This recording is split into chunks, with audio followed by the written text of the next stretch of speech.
ਸਿਆਲੀ ਦੌੜ ਵਿੱਚੋਂ ਬਾਹਰ ਰੱਖਿਆ, ਸੁਖੀ ਸਾਂਦੀ ਸਾਰਾ ਪਰਿਵਾਰ ਰੱਖਿਆ। ਦੋਵੇਂ ਹੱਥ ਜੋੜ ਸੁੱਖ ਮੰਗਾ ਸਭ ਦੀ, ਨਿੰਦਿਆ ਦਾ ਔਗਣ ਤੂੰ ਮਾਰ ਰੱਖਿਆ। ਫੁੱਲ ਸਾਰਿਆਂ ਤੋਂ ਸੋਹਣੇ ਜੋ ਗੁਲਾਬ ਚ ਹੋਇਆ, ਸ਼ੁਕਰ ਹੈ ਕਿ ਜਨਮ ਪੰਜਾਬ ਚ ਹੋਇਆ।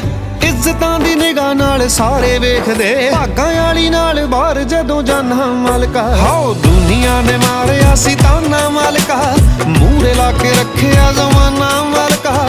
ਸਾਹ ਲੈਣਾ ਭਾਵੇਂ ਅਸੀਂ ਭੁੱਲ ਸਕਦੇ,